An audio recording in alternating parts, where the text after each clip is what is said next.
Good morning, dear Congress participants.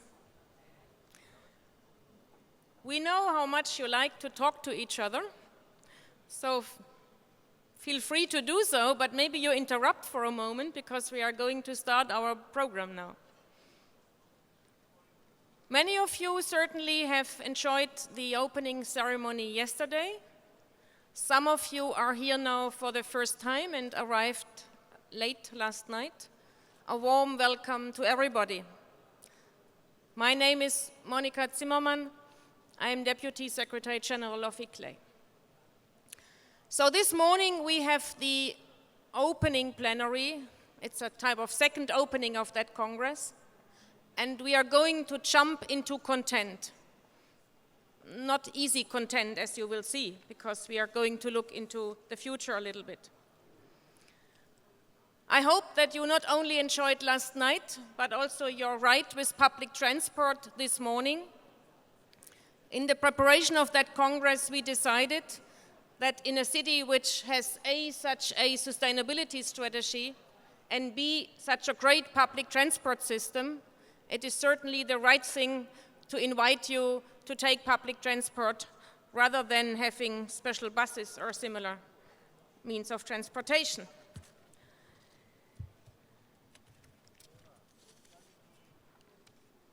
I would like to briefly equip you with, or remind you with which materials you should be equipped to be able to follow this day entirely. So I hope that all of you have the so-called Congress Guide, which we have in English and in Korean. In case you would not have it, you would get it at the registration desk. With that along goes a list of participants. Actually, we have two lists, one where more international delegates are and one where it's more about the many Korean participants and guests. Then you all should have the Seoul Declaration, and we have put some more copies on the tables. We are going to discuss that later in the next session. And you might also have the corporate report of ICLEI for 2014, which gives you a little introduction into our work. And finally, and this is relevant, we do have our ICLEI Seoul Plan, which is the strategic plan of the organization for the next 6 years, which exists as a draft version because it is ready for adoption by our council. And this, together with the Seoul Declaration, will explain you the priorities of our work. May I now ask the Mayor of Seoul Metropolitan Government, Mr. Wonson Park, to address some welcome opening words to us this morning. Please.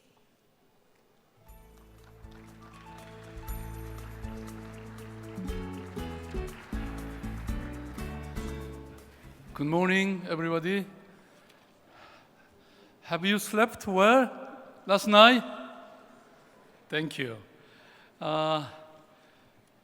2015년 이클레이 세계도시 기후환경총회에 참석해 주신 세계도시 대표님들과 또 국제기구 대표단 여러분께 서울시민으로서 또 서울시민을 대표해서 여러분들을 따뜻한 환영의 말씀을 드립니다.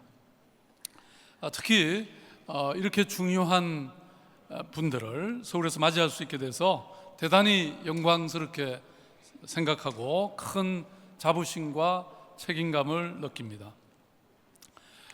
이 자리에 참석하신 기빈 여러분, 현재 도시지역은 전 세계 총 에너지의 75%를 사용하고 있습니다. 또 2050년에는 도시의 인구가 세계 인구의 70%인 약 60억 명이 될 것이라고 예측하고 있습니다. 그야말로 지구가 도시 행성화가 진행되고 있는 것이죠. 이러한 상황에서 도시가 먼저 나서지 않으면 기후변화가 초래할 재앙을 효율적으로 막기 어려운 단계입니다. 그동안에도 국가를 중심으로 한 국제적 노력은 있었습니다. 1972년 스톡홀름 선언, 1992년 리우 선언 등 그야말로 숭고한 뜻을 가진 그런 선언이 있었지만 지구의 환경은 점점 더 위기 상황으로 치닫고 있습니다. 이러한 때에 지구의 위기를 풀어가면서도 또 그 주역인 세계 도시 시장님들이 한자리에 모여서 그 해법을 찾는 총회를 개최하게 된 것은 정말로 큰 의미가 있는 행사라고 생각합니다. 기후변화, 지속가능성 등 지구가 당면하고 있는 문제를 해결하기 위해서 우리 도시들이 나서야 합니다. 도시는 과밀성이라든지 열악한 주거 환경, 환경오염, 빈곤 등 다양한 문제를 가지고 있지만 정보와 에너지, 상업의 발달, 다양한 인구 구성으로 인해서 활발한 네트워킹이 이루어지는 기회의 땅이기도 합니다. 따라서 도시의 에너지 생산과 또 소비의 효율적 관리를 통해서 저는 많은 문제를 우리가 해결할 수 있다고 믿습니다.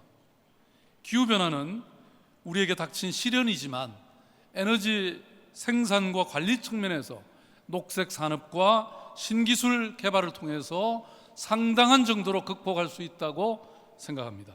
예를 들어서 서울시가 미니 태양광을 보급한다든지 또는 폐열을 회수해서 에너지를 다시 재생한다든지 이런 사업을 통해서 에너지 소비 도시에서 에너지 생산 도시로 도약하고 있는 것이 아주 중요한 사례라고 생각이 됩니다. 지방정부와 도시는 시민생활과 밀접한 정책을 만들고 있습니다. 에너지 수급, 교통수단 제공, 폐기물 처리, 상수도 공급과 하수 처리, 공원 녹지 조성, 도시계획 이런 일들은 우리 여기 계신 시장님들이 해결해야 할 분야이고 이는 CO2를 발생시키는 폐출원들과 밀접한 관련이 있습니다.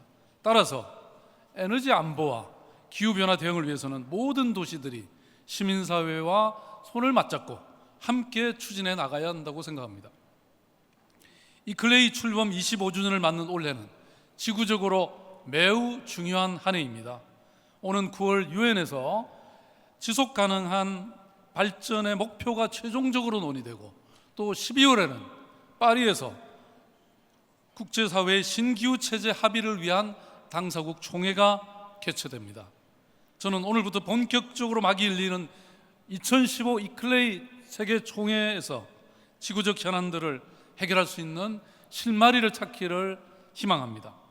4월 10일 오전에 개최되는 시장 포럼에서는 도시 시장들이 주축이 돼서 도시 차원에서 기후변화 문제를 해결하기 위한 해법, 구체적 액션 플랜을 만드는 일에 집중 논의할 것입니다.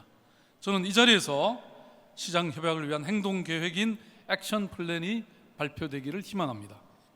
이어서 서울 온 스테이지에서는 원전 하나 줄이기를 비롯해서 서울시의 대표적인 정책들을 여러분과 함께 공유할 수 있는 그런 기회를 갖도록 하겠습니다.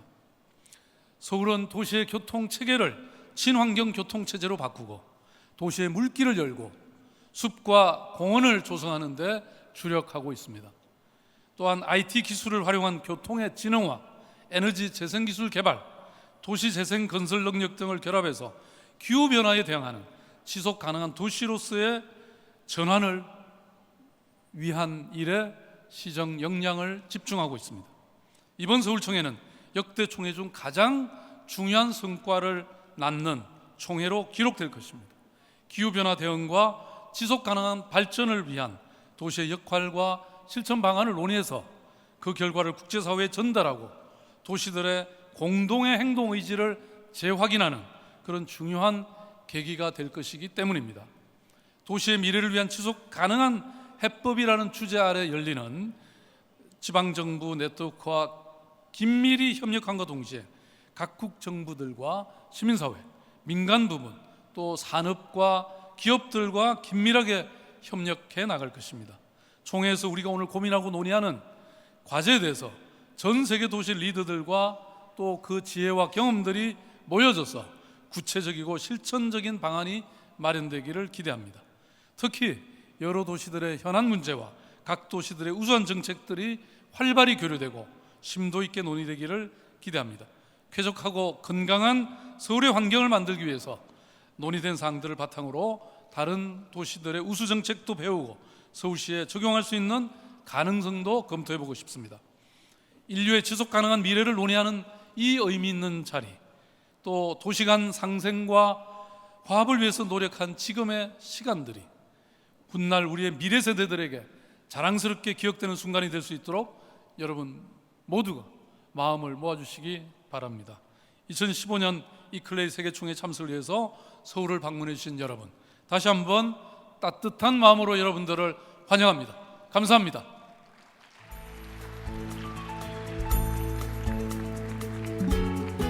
감사합니다. Thank you very much, Mr. Mayor.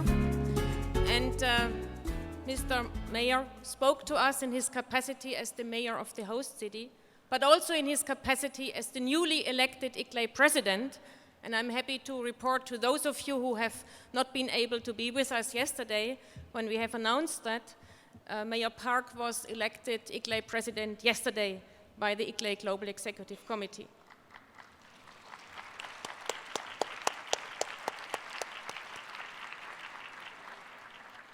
It is now my pleasure to ask our keynote speaker to come and give us his keynote presentation. Mr. Jørgen Randers is a Norwegian academic, professor of climate strategy at the BI Norwegian Business School. He is also a practitioner in the field of future studies. His professional experiences spans from academia, as a president of the business school, for example, to NGO as Deputy Director General of WWF International, and to business as a board member of big companies. In the years 2005 to 2006, he led the Norwegian Commission on Low Emissions.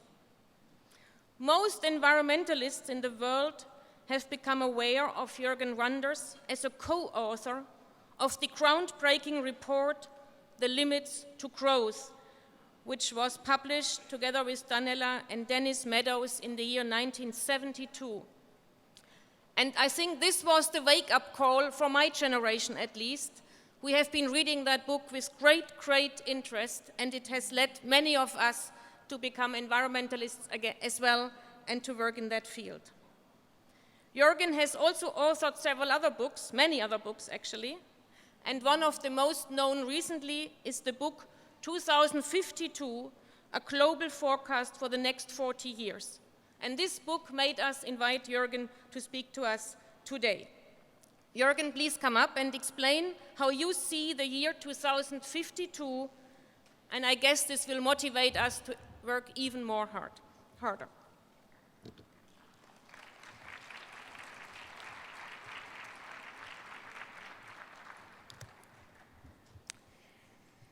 Mayor Park, ladies and gentlemen. 40 years ago, my friends and I asked the question, how will the world population and the world economy develop over the next 100 years on the small planet Earth? Will growth continue, or will growth be stopped by lack of resources, by excessive pollution, or by some other physical factor? We gave the answer in the book called The Limits to Growth. This book contains 12 scenarios for world development from 1970 to the year 2100. Six of these scenarios were sad stories, where something went wrong in the 21st century. Either resources ran out, or there was excessive pollution, or some other physical problem arose. 6 of the scenarios in the book were positive scenarios, where humanity managed to organize some degree of sustainability in the 21st century. But because we did not know enough at the time, it was impossible for us to decide which of these 12 scenarios was the most likely. So all we could do in 1972 was to encourage the world to proceed to pursue the positive scenarios and try to keep away from the sad stories with overuse of resources, with excessive pollution, and so on.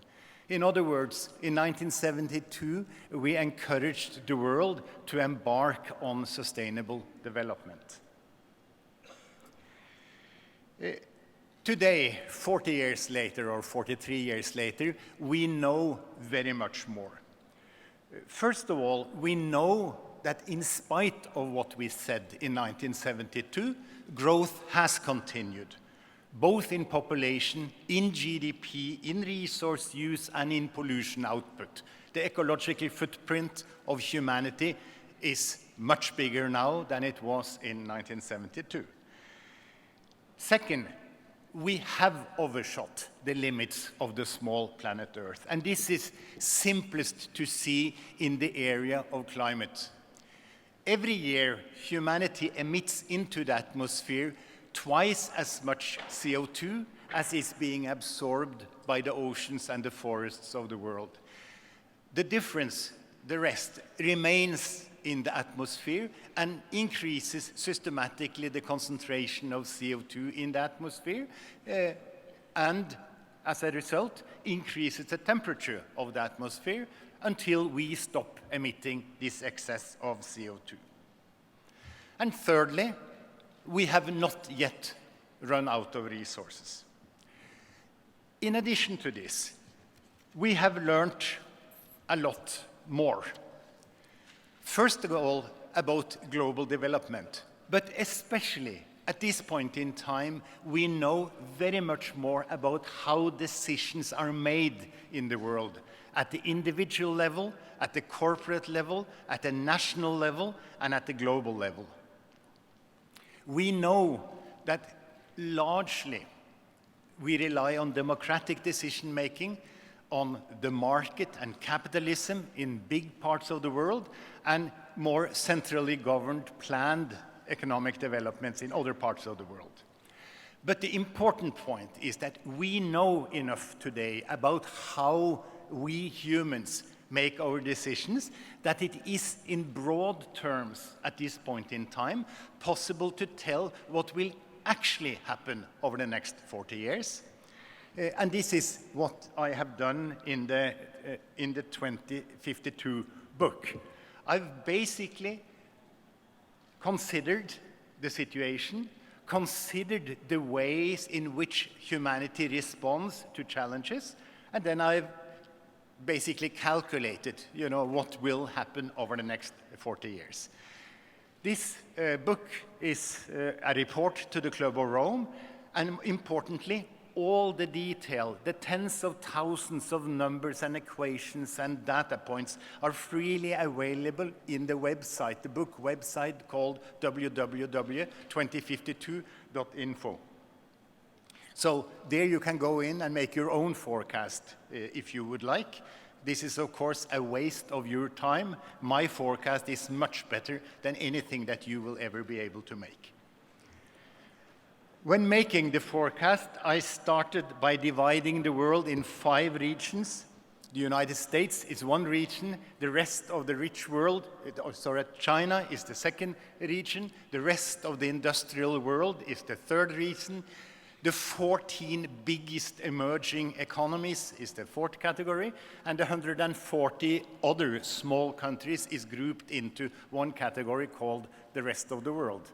I made a forecast for each of those 5 regions, and the sum is the world forecast, and I will quickly summarize the world forecast before I go on to commenting on its relevance for this meeting. The simplest thing to forecast is the world population. The global population will continue to grow, but it will not grow as fast as you think. It will reach a peak of roughly 8 billion people in 2040 and will be in decline in 2052. This is because the women of the world will choose to have much fewer children in the future than they have had in the past. In the rich world, because women will continue to choose a career rather than having more children, and in the poor world because a majority of poor women live in slums. And the cost of having children in slums is excessive and leading to a very dramatic fall in the fertility also in the poor world. The world economy is also going to continue to grow, but much more slowly than over the last 40 years. And the main reason why we will continue to have the problems in the rich world with slow economic growth, like we have had over the last 10 to 15 years, also in the future, is that the rich world has already shifted its labor from agriculture via manufacturing, via simple office work, into services and culture and care. And with most of the manpower in this end of the economic spectrum, it is very difficult to increase productivity. And since the GDP of the rich world is its population, which is declining already, multiplied with productivity growth, which will be very low because people are in services and care, there will not be economic growth of any significance in the rich world. In parts of the emerging world, there will be very rapid growth, for instance in China and in other countries that are pursuing successfully the transition, the path that was pioneered by Japan first from 1950 to 1990, by your country, Korea, from 1960 to 1995. China is doing exactly the same thing at this point in time. They're roughly 1/5 into the transition to being a real industrial power, which they will, of course, be. They already are and will be, at the middle of this century. So there is stagnation in the West, rapid expansion in parts of the emerging world. The sum total is a GDP which will be only 2 times as big in 2050 as it is at this point in time, not 4 times as big, which it would have been if growth had continued at 3.5% a year, which is, of course, what everyone is trying to achieve. The third complicated message I have to you is that over the next 30 years, humanity will be facing an increasingly intense set of problems of modern society. Depletion of cheap resources, increasing levels of pollution, erratic climate, the need to adapt to climate change, and so on. And these problems will have to be handled even if the natural instinct of society will be to try to postpone these things. The best example is, as the sea level rises, the Dutch will have to spend labor and capital on increasing the dikes, the height of the dikes around Netherlands. Even if the political majority is against doing this, it will have to be done, otherwise they will be submerged. Similarly, the Americans are already, building the dikes in order to keep water out of the Manhattan subway system. These are examples of the unavoidable repair and adaptation work that will have to be done over the next 30 years. And these are stealing part of the productive capacity of society, meaning that the consumption level will not go up as fast as it would have been if we could have used this labor and capital on producing consumer goods instead of repairing the environment. So these are the 3 important messages I try to leave with you. That population developments will be different from what you think, that the GDP will grow more slowly than you think, particularly in the rich world, and the fact that all societies will have to start using more labor and capital on solving the problems of modern society.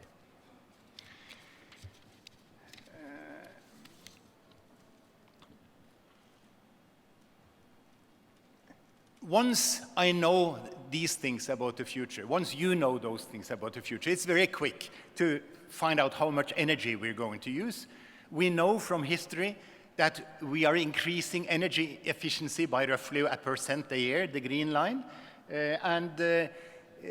If you multiply this with the future GDP, you get the total energy use in the future, and you see that the total energy use of humanity measured in tons of oil equivalents will peak in 2040 and will also be in decline in 2050.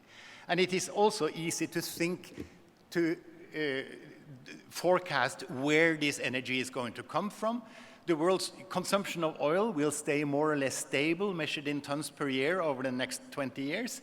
The use of coal and gas will increase dramatically over the next 20 years before they all three peak in the 2030s and gradually start to decline towards the middle of the century. Why is this? This is because, not because we're running out of coal, oil, and gas. It is because renewable energy, the yellow line, is entering the scene not at the speed it ought to have entered, if humanity was rational, but at a relatively gradual pace. We will get more sun, more wind, more biomass, more hydro, squeezing out, so to speak, the fossil energies. It is important to notice that we have already in the books of the energy companies of the world reserves that are twice as big as what humanity is going to use over the next 40 years. So any exploration for new coal, for new gas, and new oil is a total waste of economic resources. Once we know the energy use, it is easy to calculate what will be the CO2 emissions of the future. And the CO2 emissions from human activity will reach a peak in the 2030s and then will be in decline in 2050. We will be a far cry away from the goal of the negotiations, which is to cut 50 to 80% by 2050. We will cut zero. The difference between now and 40 years, 35 years in the future is that now the long trend in CO2 emissions is up at 2.5% a year. In 2050, it will be down at 2.5% a year. And this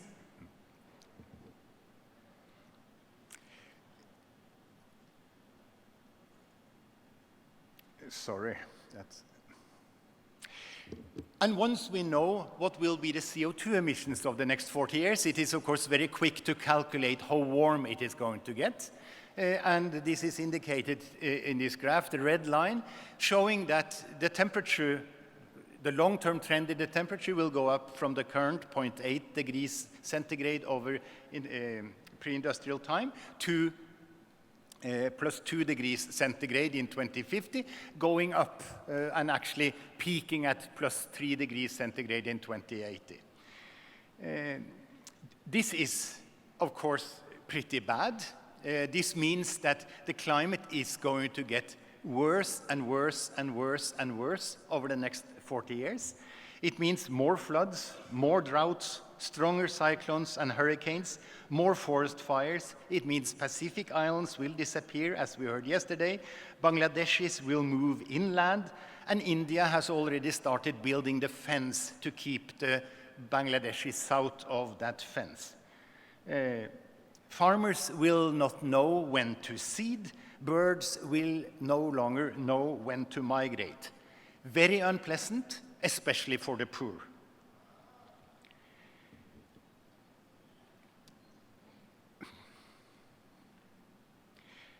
In summary, by 2050, the world will have 8 billion people. We will be running a world economy which is roughly twice as big as the one we have currently. We will have much higher levels of technology, particularly in energy efficiency and in renewables. But we will be living in an environment which is increasingly damaged by climate change, and we will be moving briskly towards climate disaster in the second half of the century, and there will still be a lot of poverty in the world.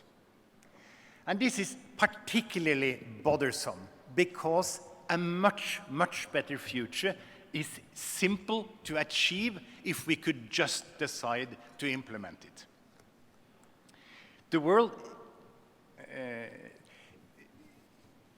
all one needs in order to solve the problems of modern society is delineated in great detail in the report by the UNEP called the Green World Report.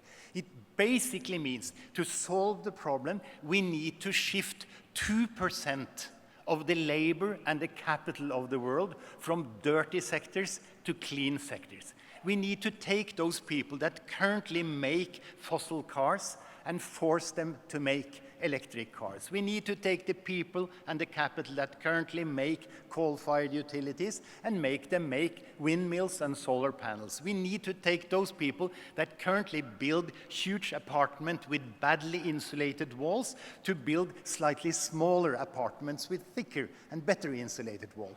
That's the shift that is necessary in order to solve the problem. This is not very expensive. It costs of the order of 2% of the GDP. But the point is that although this is cheap, it is more costly than doing nothing. And consequently, of course, democratic society and the market chooses to do nothing. The only places where you see any type of rational move is, of course, in those parts of the world that are building their nations according to a plan rather than building their nation according to short-term profitability and short-term voter influence. It is worthwhile making the point that developments will be very different in different parts of the world, and I'm highlighting this in this graph by showing how the purchasing power, the disposable income of the average individual will develop in my 5 regions over the next 40 years. The top line is the United States of America, which has the highest per capita income of the world. The United States will see a flat situation for the next 20 years, a continuation of the last 20 years when the average worker in the United States has not had real income growth. This will continue for another 10 to 20 years before US starts to sink. The real purchasing power is actually going to start to go down. Why? Because, first of all, the United States is the most modern of all economies. They have the highest fraction of their labor force in services, culture, and care. They're pioneering the efforts of trying to have productivity growth in a stinking rich economy, which is difficult. Secondly, the United States owes a lot of money to China, and sooner or later, the United States has to do something in order to reproduce something that the Chinese are interested in. And this will put requirements on Washington that Washington is unable to deliver on. This will require rapid and strong and clear decision-making in Washington. And as you all know, this is what Washington is totally incapable of doing. And as a consequence, the US will gradually decline over the next 20 to 40 years, which saddens me. I'm educated in the United States. I lived in the United States for a long period of time. I love the type of United States that did exist 20 years ago and earlier, but it no longer exists. The rest of the rich world, the green line, that's Europe, Japan, Korea, Australia, will do more or less sideways. They will essentially stay at the same level of economic development as currently for the next 40 years. Why? Well, they can still learn a little from the United States. They don't have the big debt to the Chinese, and although Brussels, in many eyes, are not perfect, they are at least better than the United States, better than Washington in making good policy on a good day. China, the red line, is the winner. The average Chinese will be 5 times as rich in 2050 as that person is at this point in time. So there will be tremendous development, continued development in China. How is this possible? This is, of course, possible because of the perfect alignment of the interest of the Communist Party of China and the average Chinese. Both groups want to get rich as fast as possible, and since it is possible to organize society in such a way that everyone gets richer, they will succeed in doing so. Clearly, there will be problems along the line, but you already now, for instance, in the area of corruption, pollution, and income distribution, but you are, of course, already seeing the management of China starting to handle these issues in a fairly abrupt and strong manner. The 14 big emerging economies is the red wine-colored line. I don't have much to say. I don't know which of the 14, Nigeria, India, Indonesia, Vietnam, etc., are going to succeed or not. I assume that one half of them will succeed and one half will not succeed. And my suspicion is that it is those with a strong government that will succeed, those that really try to make 5-year plans and move their society according to plan, not according to short-term profitability, that will succeed. The rest of the world, the yellow line, will remain poor. Everything will remain as it is. Over the last 40 years, they achieved 2% a year growth. This is what I think they will achieve over the next 40 years. They have moved during my lifetime from $1 a day to $2 a day, and they will be at $4 a day in 2050. It is possible to summarize what I have said in one slide, so this is the one slide you should try to remember, which basically says there are 3 points. The world population and economy will grow more slowly towards 2052 than most people expect, but still fast enough to trigger a climate crisis. Consumption will stagnate because world society will have to spend ever more labor and capital on repair and adaptation. And thirdly, the short-term nature of man, reflected in the short-term focus of democracy and capitalism, is the root cause of this development. So, what should be done? There are 3 things. The highest priority, as I see it, is to reduce global emissions of climate gases. This can be done in 3 ways. By reducing emissions per person, which basically means use less coal, oil, and gas. The second thing, by stopping population growth, to make sure that we don't get ever more people who want to use energy. And thirdly, and very important in the rich world and in Korea, by reducing the hours worked per person per year, reducing the length of the work year so that you reduce production and consequently reduce consumption and gradually force the system into better balance with the resource base. The second thing one needs to do is to eliminate unnecessary suffering. It will be impossible to get rid of suffering, but at least the most obvious unnecessary suffering. And the simplest way to do this is, of course, to give the poor of the world rapid access to electricity.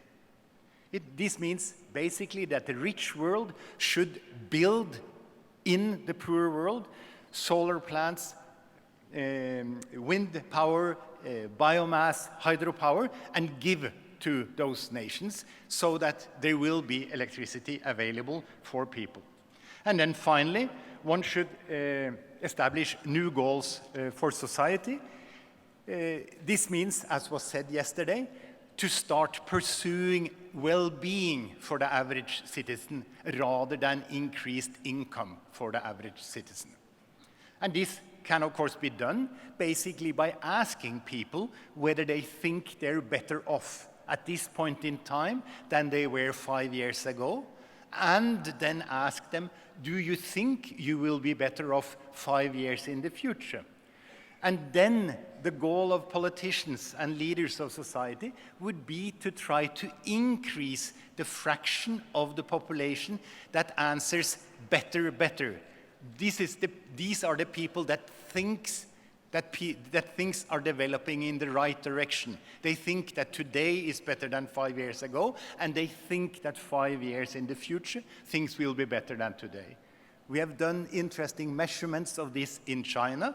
In China, 75% of the population answers better today than 5 years ago, and better 5 years in the future than today. We have asked the same question in Norway, which is the richest country, richest country on the surface of the earth, where only 25% of the population answers better, better. Most Norwegians say same, same. You know, same, this year is the same shit as 5 years ago, and 5 years in the future will be the same shit as it is now.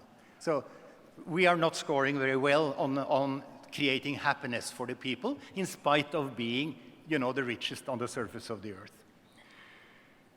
These efforts, the three things, should of course start in the rich world, you know, so that one gives the poor world more space and more time, you know, to solve for development. The important thing now, and this is my final message, is that politically speaking, this is very difficult to do. Although it's totally obvious what needs to be done, it is not easy to do.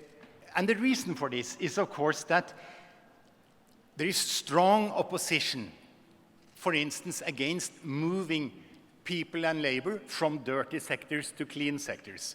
And the strongest opposition comes, of course, from those that work in the dirty coal industry, those that produce the fossil cars, and the owners of those companies. And so there is huge opposition against change from those who get their livelihood and their profits out of the current structure. Structural change is resisted. And the second thing is that most of these things will imply either more costly electricity or more costly gasoline or higher taxes or better, stronger regulation. And to achieve these things, will meet with opposition in most voter groups. And so the art for us, you know, the leaders of the world in the area of sustainability, is no longer simply to advertise sustainability and tell what it takes. We need to find the intelligent policy, which is such that it gives voter advantage in the short term, while at the same time it solves the long-term problems of climate and poverty. Because this is the only way in which we can get acceptance for our policy proposals. The simplest example I have of this, which you will remember, is the Tesla electric car. You know, we are trying to replace dirty driving with big fossil cars with modern electric cars that at least concentrate the pollution in the electricity plant rather than in each car. It is difficult because those cars are more expensive than the fossil car, and consequently, it is not easy to promote electric cars.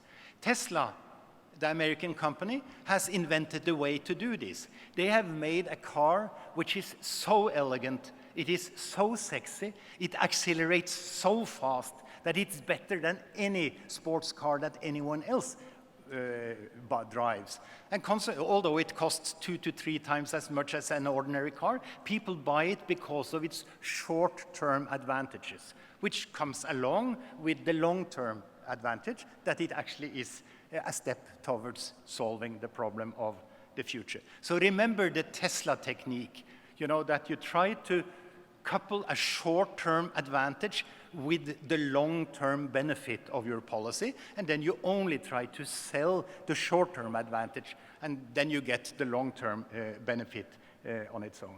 And in your area, in our area of sustainability, I think the green stimulus package is the solution we should go for.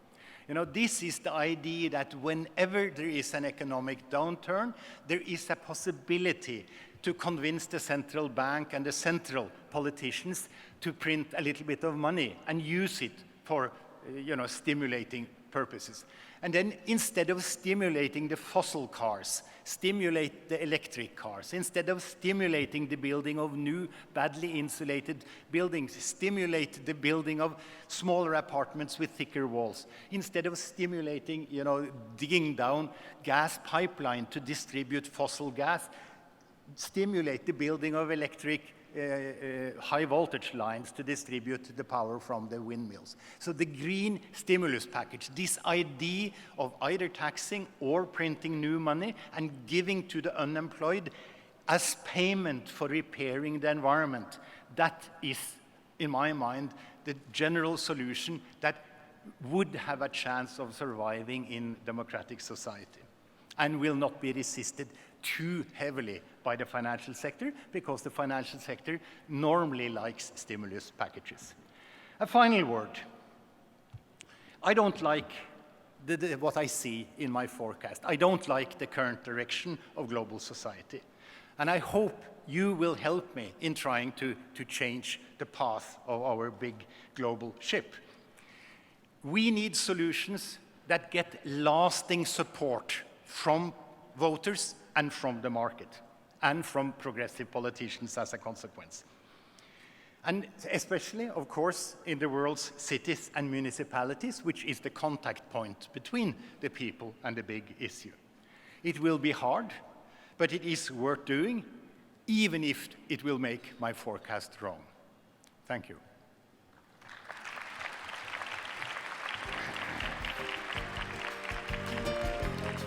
Thank you very much, Jürgen. Thank you very much.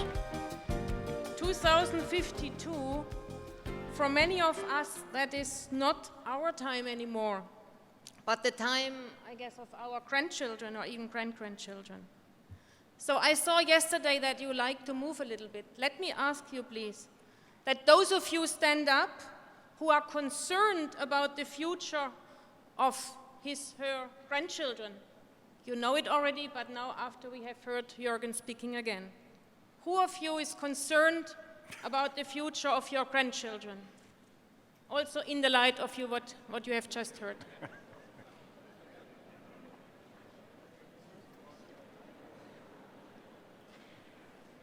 Thank you.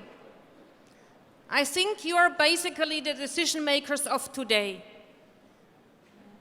Thank you. You may sit down again. I would now like to ask those who assume that they will carry responsibility in the year 2052. These would be the more younger people. Please stand up. Who is young and assumes to have responsibilities in these years to come? These are those in the back seats, huh? Thank you. So I propose that in the next 3 days, we discuss how the decision makers of today, the first group, the bigger group, can ensure that those who will have decisions to take in the years to come still can take decisions and are not driven just by cleaning up problems of our generation. Jürgen had asked for 5 minutes of question and answers. This is now very difficult because I think many of you are full of questions. I would propose we have 5 minutes. Let me first ask, is anyone here who strongly disagrees with the picture of the future which was drawn by Jürgen? Is anyone who wants to speak, briefly of course, who is not agreeing to what he or she has heard? Doesn't look like. Is anyone here who would like to make a statement of strong agreement or would have a direct question to Jürgen? Or would like to give a, of course, brief contribution to draw the picture of the future?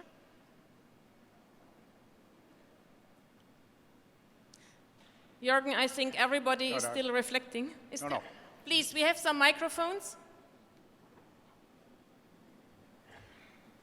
Stand up, please. It's a bit difficult to see it from here.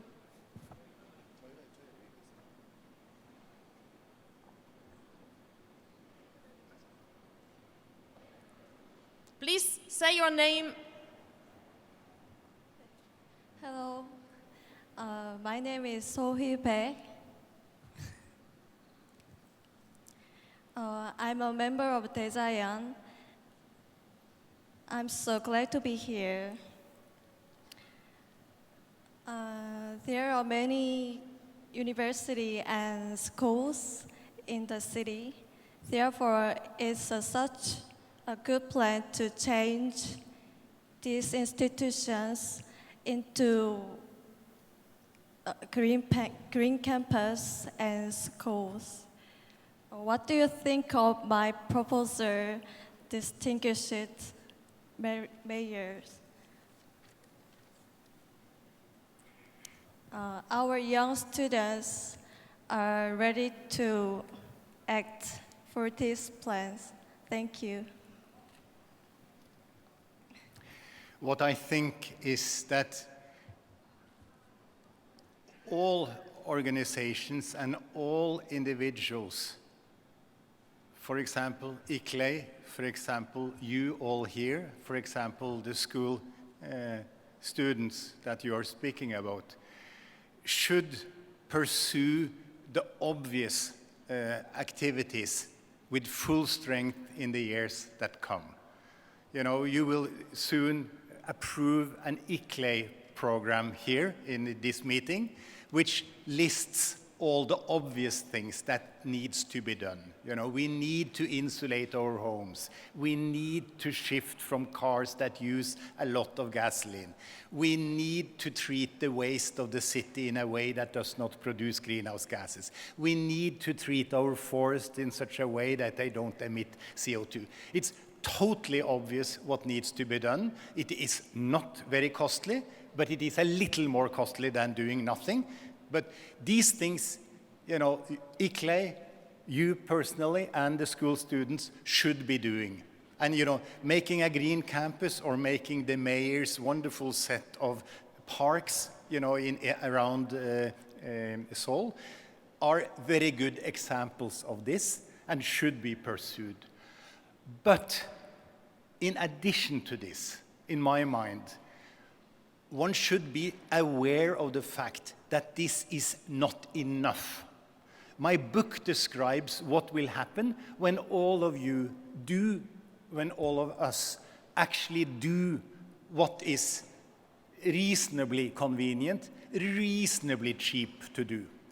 And the book says that this is not enough. We will get +2 degrees centigrade in 2050 and +3 degrees centigrade in 2080 if we only do what is in the ICLEI program.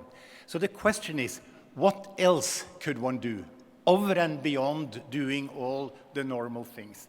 And I think basically what one needs to do is to state that one understands that it requires more than voluntary individual action to solve the problems of the world. It is not enough to have voluntary corporate social responsibility. It is not enough that the individual household sorts its waste and tries to reduce its electricity consumption. We need strong legislation. We need collective action to solve this problem. And what individuals should do, they should say, I am ready to do my fair share if there is a political majority in favor of solving the problem through the more centralist, you know, hard-fisted manner. Very simply, you know, say, I am in favor of a carbon tax, not a market system for carbon, but I am in favor of a carbon tax of, say, $100 a ton of CO2, introduced gradually and predictably over the next 10 years. I am in favor of this if there is a political majority that is also in favor of this.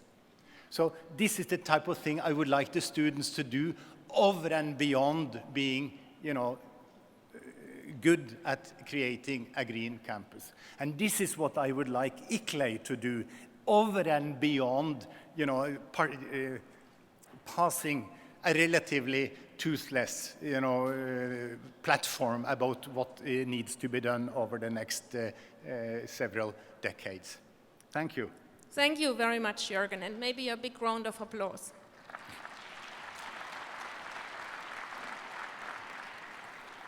I think you have helped us to set the tone for the coming days. And the good news for you is that Jürgen will be with us during the day. So I can only encourage you to speak to him in breaks or in sessions or wherever you can get hold of him. Thank you very much, Jürgen. Let me just finish with 3 very short announcements. First, now we hope that you can enjoy the coffee break, which is served outside this room. But we ask you to stay close and to help us that we can start the next session at 10:30 sharp. And the second request is that all those of you who will be on stage in the next session, those with the red lanyards, the mayors, vice mayors, municipal presidents, governors, and so on, that they are here at stage latest at 10:15. And third, in the next session, Mayors on Stage, we will be broadcasted in the national TV channel YTN. So you will see cameras appearing most likely, and you will also see that our program is being adjusted a little bit to this, 5 minutes of real-time broadcasting. So this is one reason more that we ask you to be back in time and to be on your seats at 10:30 sharply. Thank you very much.